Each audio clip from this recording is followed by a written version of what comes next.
തെക്കേ അമേരിക്കയിലെ ആമസോൺ പ്രദേശത്ത് പടർന്നു കിടക്കുന്ന ഒരു വലിയ വനപ്രദേശമാണ് ആമസോൺ മഴക്കാടുകൾ. ഇതിന്റെ 60% ബ്രസീലിലും 13% പെറുവിലും 10% കൊളംബിയയിലും ഉൾപ്പെടെ ആകെ 9 രാജ്യങ്ങളിലായി സ്ഥിതി ചെയ്യുന്നു. ലോകത്ത് അവശേഷിച്ചിട്ടുള്ള മഴക്കാടുകളുടെ പകുതിയും ആമസോണിലാണ്. ഉഷ്ണമേഖല മഴക്കാടുകളിലെ ഏറ്റവും ജൈവ വൈവിധ്യമേറിയതും വലുതുമായ മഴക്കാടും ഇത് തന്നെ. ഭൗമോപരിതല വിസ്തീർണത്തിന്റെ 6% മാത്രമാണ് മഴക്കാടുകളെങ്കിലും ലോകത്തിലെ സസ്യജന്തുജാലങ്ങളുടെ പകുതിയിലധികവും ഇവിടെ സ്ഥിതി ചെയ്യുന്നു. വർഷം മുഴുവൻ ഉയർന്ന തോതിൽ ലഭിക്കുന്ന മഴയുടെ അടിസ്ഥാനത്തിലാണ് ഇവയ്ക്ക് മഴക്കാടുകൾ എന്ന പേര് ലഭിച്ചത്. 1800 മില്ലിമീറ്ററിൽ കൂടുതൽ മഴ ഓരോ വർഷവും ഇവിടെ ലഭിക്കുന്നു. അന്തരീക്ഷത്തിലെ കാർബൺ ഡൈ ഓക്സൈഡിനെ വലിച്ചെടുത്ത് പരമാവധി ഓക്സിജൻ പുറത്തുവിടുന്ന മഴക്കാടുകളെ ഭൂമിയുടെ ശ്വാസകോശമായി ശാസ്ത്രലോകം വിശേഷിപ്പിക്കുന്നു. ഈ കാടുകളിൽ മറ്റെവിടെയുമുള്ളതിനേക്കാൾ കൂടുതൽ ജീവജാലങ്ങൾ അടങ്ങിയിരിക്കുന്നു. ആമസോൺ മേഖലയിൽ അനവധി സസ്യങ്ങളും ഏതാണ്ട് 25 ലക്ഷം പ്രാണി സ്പീഷീസുകളും നിരവധി പക്ഷികളും സസ്തനികളുമുണ്ട്.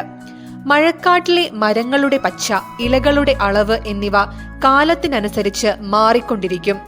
സൂര്യപ്രകാശം പരമാവധി കിട്ടുന്ന കാലത്ത് ഇലച്ചാർത്തുകൾ വളരെയേറെ ഉണ്ടാകും. മേഘം മൂടിയ നനഞ്ഞ കാലത്ത് ഇവ ഇല പൊഴിക്കുകയും ചെയ്യുന്നു.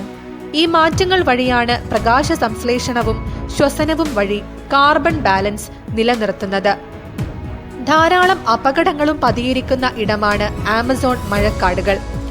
ഇരപിടിയന്മാരിൽ വലിയവർ കരയിൽ കറുത്ത ചീങ്കണ്ണി, ജാഗ്വർ, പൂമ, അനാക്കോണ്ട എന്നിവയും വെള്ളത്തിൽ ഇരയെ ബോധം കെടുത്താനും കൊല്ലാനും പോലും ശേഷിയുള്ള വൈദ്യുത ഷോക്ക് അടുപ്പിക്കാൻ കഴിവുള്ള ഇലക്ട്രിക് ഈലുകളും മനുഷ്യനെ കടിച്ചു കൊല്ലാനും തിന്നാനും കഴിവുള്ള പിരാനകളുമുണ്ട്. കൊടിയ വിഷമുള്ള അമ്പുതവളകൾ മാരകമായ ലിപ്പോഫിലിക് ആൽക്കലോയിഡ് ശരീരത്തിൽ നിന്നും പുറപ്പെടുവിക്കും. ഇവ കൂടാതെ ധാരാളം പരാന്നഭോജികളായ ജീവികളും രോഗം പരത്തുന്നവയുമുണ്ട്. പേവിഷം പരത്താൻ കഴിവുള്ള വാമ്പയർ വവ്വാലുകളും ഇവയിൽ ഉൾപ്പെടുന്നു. ആമസോണിൽ മനുഷ്യവാസമുണ്ടോ? എന്നാലുണ്ട്. 350 വ്യത്യസ്ത വംശീയ വിഭാഗത്തിൽപ്പെട്ട 30 ദശലക്ഷത്തിലധികം ജനങ്ങൾ ഇവിടെ താമസിക്കുന്നു. ഇവയിൽ പല വിഭാഗങ്ങളും പുറം ലോകവുമായി ഒരു ബന്ധവും കാത്തു സൂക്ഷിക്കാതെ ഒറ്റപ്പെട്ട ജീവിതം നയിക്കുന്നു. നിങ്ങളെല്ലാവരും കേട്ടതുപോലെ ഒഴുകുന്ന വെള്ളത്തിന്റെ തോതനുസരിച്ച് ലോകത്തിലെ ഏറ്റവും വലിയ നദിയാണ് ആമസോൺ നദി. ഏകദേശം 9 രാജ്യങ്ങളിലൂടെ ഒഴുകുന്ന നദിയാണെങ്കിൽ കൂടി ആമസോണിന് കുറുകെ ഒരു പാലം പോലും ഇന്നേ വരെ നിർമ്മിക്കപ്പെട്ടിട്ടില്ല.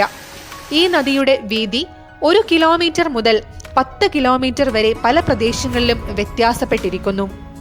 എന്നാൽ മഴക്കാലത്ത് വെള്ളപ്പൊക്ക സമയത്ത് 50 കിലോമീറ്റർ വരെ ആ വീതി ആകാറുണ്ട്.